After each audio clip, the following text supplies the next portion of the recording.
Yes! Yes!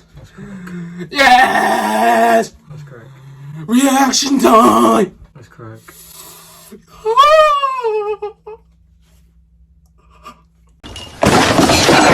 Do you guys think it's crack?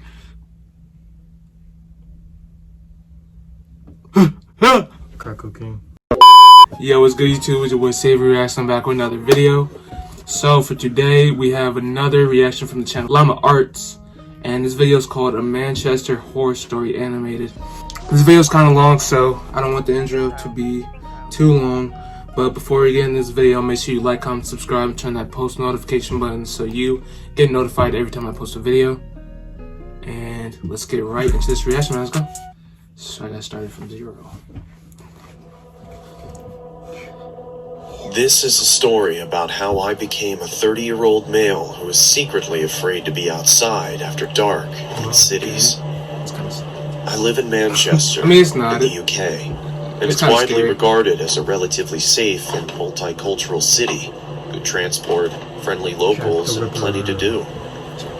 I don't live there anymore, but Scary I'm man. proud to be from there, and I will always have one hometown. This took place in 2016. And at the time, I was working for a company that hired me to work on contracts. So 4, 6, sometimes even 8 months abroad, and then 2 or 3 months at home. So when I was home, I made sure to see family and friends as much as possible, whether it be meeting and playing video games, a drink at the bar, playing sports, or traveling together. The incident took place when I was on my way home after a night out drinking. And I write this 4 years on since it happened. I still have PTSD from the incident, and think of this as my way of telling you all to be careful out there, as well as this being an opportunity for me to talk about it. Those who know Manchester know about its quite frankly amazing tram system. It's affordable and easy to understand. There is a tram station right near to my apartment, just outside the city center. I had been back in the country for 7 days and arranged to meet my friends in the city for a reunion of sorts, drinking, dancing, and catching up. You know how that goes. It's important to note at this point that at the time there was a homeless gentleman that adopted the tram stop near my apartment as his own. He would always sit at the top of the stairs leading down to the platform, and whenever I used the tram, I would always see him without fail. It had even gotten to the point where we exchanged a friendly nod to each other every time. But this time, on the way to the city to meet my friends, everything changed. Tried to rob you? On any normal occasion, he would be sitting under the shelter at the top of the stairs, either asking passers-by for money or just saying hello.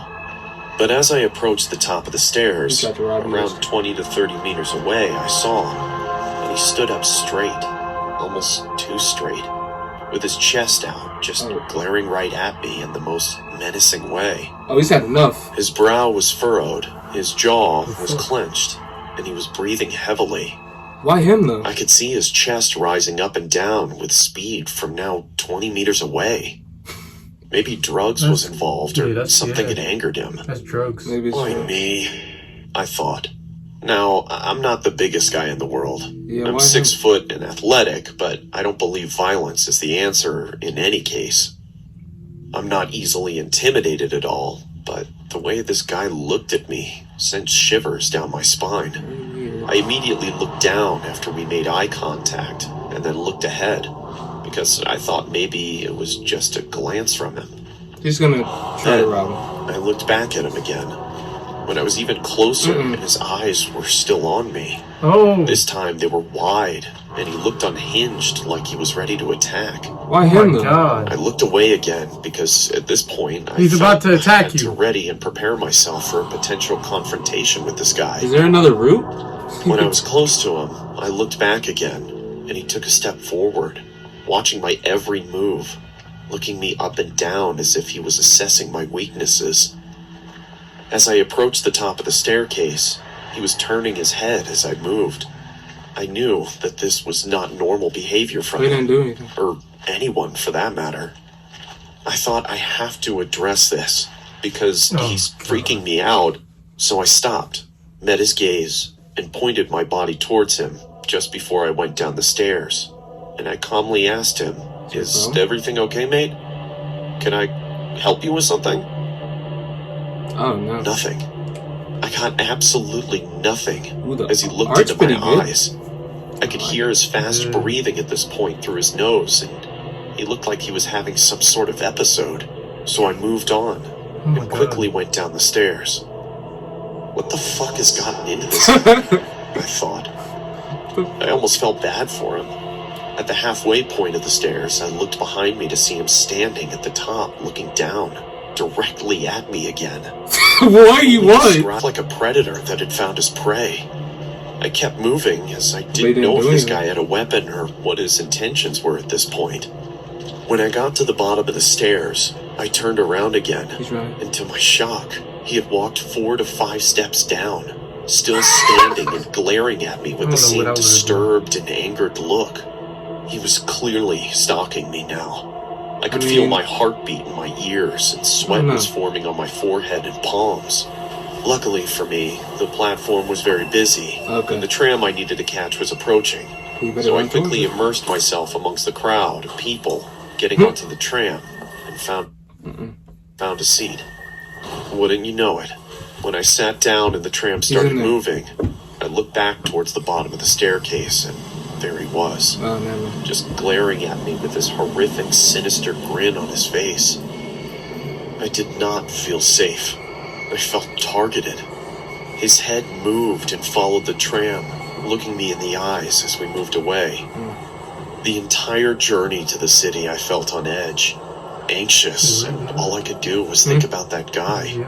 When I eventually got there, my friends automatically picked up on the fact that I seemed a little off. So I told them about the situation I was just in, which they just dismissed, saying that I was probably just being paranoid and that he'll be gone by the time I get back home. That was not any kinds of paranoia. Because I realized that he is usually only there during the daytime, so I enjoyed the night. We all drank, laughed, and even met some cute girls. Before I knew it, I was hammered. To the point where I had to look at my phone with one eye closed. So if you see the guy, I felt like I could throw up at any second. You're gonna be messed up. It was around midnight and time to go home. So I said goodbye to my friends and arranged to meet the next weekend due to the success of this one. The last tram was approaching and I had to run drunk as a skunk to make it in time. He's still gonna be there. I got onto the tram and then you're gonna be drunk. A seat and, and he's gonna jump you or something. What happened at the tram station on the way back to the city?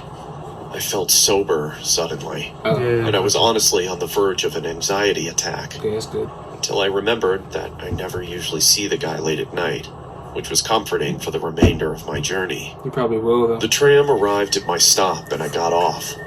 I just stood there for a second, surveying my surroundings. The platform was empty. The skies were clear, although dark. The air was warm, and the only sounds were the nearby traffic and the tram leaving the platform. I remember it like it was yesterday. I looked towards the bottom of the staircase and the platform leading to the street, and I took a deep breath. I approached the stairs and looked towards the top. Much to my relief, he wasn't there. Stage 1 over. Somewhere else. Stage 2 was easy. Get to my building, which was about 150 meters away from the stairs. As I slowly walked up the stairs, trying to make as little noise as possible, my heart was in my throat. All I could think about was what I would do if he was there. But I was drunk and I didn't think fast enough. I arrived at the top and not totally sober. What do you know? He's there. And as soon as I look at him, his head snaps, and he's looking me in the eyes with the same terrifying look, almost foaming at the mouth like he's won a prize. He stands up slowly and turns to face his body towards me. At this point, I realized how tall he was. About 6'2". Huge gray and dirty beard. Almost skinny with a lean body type. I was almost pissing myself. So to break the tension, I just nodded at him and told him, "Good night, mate." And I walked on quickly towards my apartment. I suddenly heard a deep, hoarse voice say, "You got any spare change?" Loud and obnoxious. Which I turned and replied quickly whilst I was walking backwards. "No, mate, sorry. Have a good night, though." And walked on again. Okay, you didn't I was do free anything? and my anxiety was disappearing. All I was thinking about was getting to my building as fast as possible. Then, is he gonna do it? I heard what felt like the loudest, most aggressive voice ever. What happens? Hey! I stopped, and I turned around so fast because he made me jump. It scared me. He was holding a knife, and it was pointed directly towards me. The nightmare scenario was playing out now, and I held my breath as he walked slowly towards me. Why would you stay there? I'm sober now, and I weighed up the options. I run and take a risk, or I start to negotiate with him. I thought, there is an ATM nearby, I can get some money and just go home. He was around 5 meters away, with the knife pointing towards me. I wasn't going to let myself die like this. He then said, I'm going to ask you again. Do you have any spare change? I couldn't tell whether I wanted to throw up or cry. Just give him like but I had to get out of this situation. 25 cents. No one else was around that I could see or hear. Maybe it was on me to get out of this. Most people just I said to him, Yeah. Look, there is an ATM. I couldn't even finish my sentence because he had thrown the knife at my face. Holy It hit shit. me just above my eye. You're not cutting getting my shit. eyebrow, You're not getting nothing. taking a chunk of skin clean off, and there was blood in my eye, partially blinding me, and there was blood all over my face almost immediately. I was blinded and breathless. Oh, I felt he's one deep blind. shock, and I barely saw the knife in front of me One on the eye. ground through my drunken, shocked, and partially blinded state. So I reached for it as fast as I could. But it was too late. He had already picked it up and tackled me to the ground. I yelled a guttural and deep shout for help down the street as he tackled me, holding the knife. A sound I didn't know I was capable of making, but the adrenaline was coursing through my veins now. He had the knife in his right hand and plunged it down towards my face. And the only thing I could do was put my hand in the way. I screamed in pain as the guy was on top of me. He had put the knife clean through my hand, in between the knuckles of my middle and index fingers, to be specific. I started to push back, and realizing how much stronger I was than him. The tip of the blade was about 5 inches from my face, and then a miracle happened. I heard the voices of a group of people yelling, "Hey, stop!" accompanied with their fast-running feet towards me on the tarmac. The guy's grip on the knife was weak suddenly, and he looked behind himself, clearly seeing the group approaching. They shouted again, yelling, "Get off him!" And he jumped off of me. Unfortunately for me, he took the knife with him and ripped it out of my hands as he jumped to his feet and swiftly ran into the nearby woods. There were 5 people in total who came to my rescue. 2 of them initially chased the guy into the woods before I shouted, "No, he has a knife!" And hearing me say this, they let him go and started to call the police. This incident changed me for the better, and I wake up every day appreciating everything in my life. After the incident, I was rushed to the hospital and I had surgery to reattach the nerves in my hand 2 days later. The guy who attacked me is in prison now for attempted murder. The police showed after the incident within 5 minutes, and full credit to them. They found the guy hiding in the woods, still holding the knife behind a tree, and they managed to subdue and arrest him on the spot. He was on a cocktail of drugs, and he openly admitted to the police that he fully intended to kill me if he had the opportunity. But this incident was simultaneously the best and worst thing that ever happened to me. The best, because I appreciate life so much more now. I talk to those I love every single day. All life is precious. Tomorrow is not guaranteed, and we are all mortal. Indeed. Stay safe and alert, and do not waste a moment, as you don't know who's going to be waiting around the corner. Where are they at? Story by Anonymous. Ooh, okay. That was a pretty intense story. But I'm confused, like, why the homeless guy didn't. He just like stood there when like he was leaving to get on the train, and then when he came back, and then like I'm surprised he didn't like try to like sneak up on him and then like try to kill him then. But yeah. I mean, because there's so many people there in the beginning. Oh yeah, that's probably why. So he waited until he came back when the people weren't out anymore. Oh, okay. But that was a cool little horror video. Hey guys, make sure you like, comment, subscribe, and hit that post notification button so you get notified every time I post a video. And I'm gonna be out.